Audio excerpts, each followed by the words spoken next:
Is the end near for content creators like me? I don't think so, but I wanted to take a look at ChatGPT and talk about some of the neat features and the ways that this is going to be used. Now, this is one of a million videos that are out there of people talking about ChatGPT and the potential, but there's some unique things in the way that I work where this is really going to come in handy. Now, ChatGPT, of course, we've been seeing tons of videos where people talk about different ways that it will create things like a recipe or a top 10 list or something like that.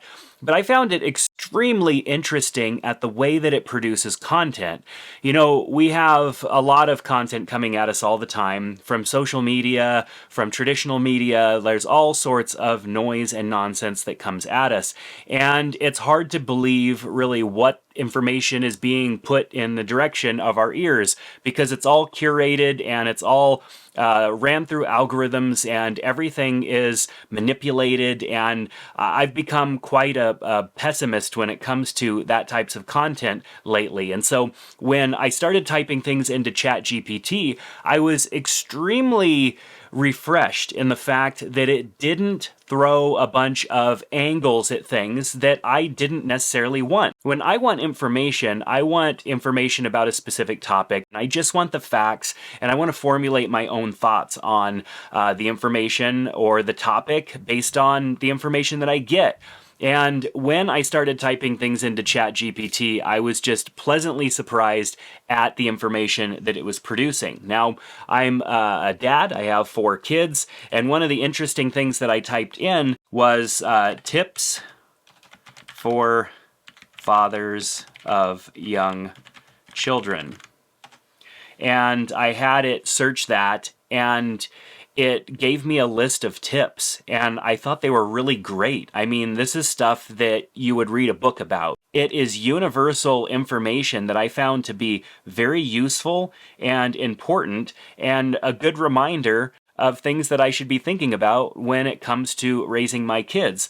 And so that list was really cool. One of the interesting things the last time I did this search is it prefaced the information that it was sharing with me that everybody is unique and different, and that here are some tips, but this might not necessarily be for everyone. And this is a blog post or an article right here just in and of itself. 7 ways to, father your children or be a better father. I mean, just really cool stuff. But I started thinking about how do I utilize this potentially in talking about tech and getting different perspectives on things that might be outside of my general scope. Like, I only have my experiences to share with all of you when it comes to talking about smartphones, technology, all the different things that I talk about, cameras and all of that, and photography and video on my other channel. But with information like this and it not being biased towards anything specifically, like politically or even to a brand, it's very, very clean content that could be used and manipulated to make a point. And I say manipulated not in a way to then connect it to a brand or some agenda, but to actually manipulate it in a way where it makes sense for a specific topic, like tips for iPhone photography. And had it search that, it's going to go and pull a ton of really great information and give me tips on how to take better iPhone photos. Now, if I wanted to get very specific and talk about a specific type of iPhone photography that I don't have a lot of experience in, I could lean into the world of ChatGPT to expand my horizon a little bit. Perhaps I don't even want to go and experience it firsthand. First, I want to go and find the information and then go out and experience it firsthand. I find it interesting that you can get this kind of information and it be written in a way that is non-biased. Now, the other side of that coin is the fact that it's a computer or an algorithm spitting out all of this information, and it doesn't necessarily have that personalized touch. It is written in a very personable way to where when you're reading the content, you really feel like somebody did write this, but it's not connected to any personal experience. And I think that's going to be the interesting factor in the world of AI and everything that is coming out, and the information that we could just gather and then put into a form of video, without that personalized experience that can be connected to the information, that is what's going to be hard to replicate by AI. I can make a video now on 5 tips to take better iPhone photos, and I could sit here and spit them all off, or not even be in the video, just do it in audio form and use a bunch of stock footage. But that doesn't connect as well as me being out and sharing my actual experience and showing how I am using those settings in a real life experience. So where ChatGPT and AI tools that are coming out are going to be very interesting, I think it's more for concept creation or generation than it is for actual execution. Yes, there are going to be plenty of people that take this information and make a plain video and put it out there, and it'll probably do okay. But the videos that are really going to shine are going to be the ones that take the information that they're able to generate and connect that to a real personal experience and showcase that in a video. I think that's what we connect with. I know for myself, when I'm watching videos on tech or photography or any other topic for that matter, I connect more with real people that are sharing their experiences because those people are the people that I want to connect with. I want to connect with that person. The information, yes, is good, but it's the presentation of that information along with the experience that that person provides. Without that experience and that personalization to the content, it's just content, and I can go and read a blog post that has no example images or no real context and get the information, but it's not going to connect with me as well as something that's really personal. Now, there are a lot of tools that are coming out already. For example, Canva, which is a great tool for creating visual content, for social media, for graphics pieces, and all sorts of stuff. Canva's great. I use it for a lot of social media content creation, and they have a new tool called Magic Write that's coming out, and they say your first draft fast. Like, you basically can come in here and say, create this, and it's going to go ahead and generate it. And it's a first draft. That's what it's designed to be, as a first draft that you then take and you add the personalized touch to it. You add some photos in place. You might change the text around a little bit to better fit the way that you communicate. But you can utilize Magic Write as a tool to get your first draft created quickly. And Notion is another app that I'm using quite often. Notion has a new AI tool that they have put out, and it's in alpha right now. I'm on the wait list for it still.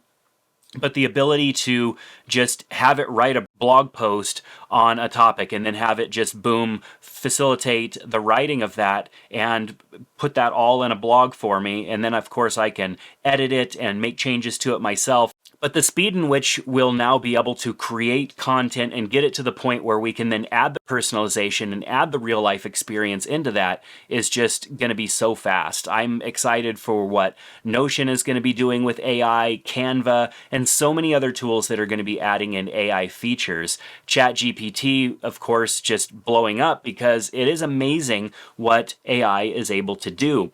And while this is nothing completely new, because AI has been around for a while and this all didn't just appear out of nowhere, it's been in the works for a while.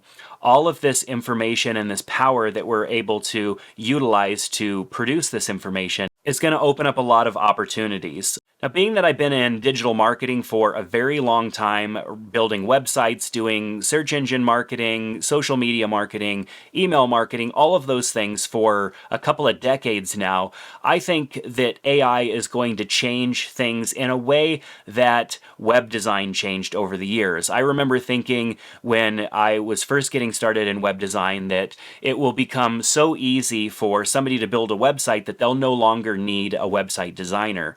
And so I'd have to figure out a new career eventually. I didn't think it was going to be a long-term career. However, there was still a business for me, and I still build websites for companies and do the same type of work that I did almost 20 years ago, because it's still not a one-click solution to build a website and deploy a marketing campaign. There's personalization, there's experience, and there's connecting with the brand and telling that brand story, which is unique. AI is very far away from being able to do anything like that. While we can get our first draft, we can use it to generate ideas, we can even use it to generate cool lists that we can then reformat and turn into something else.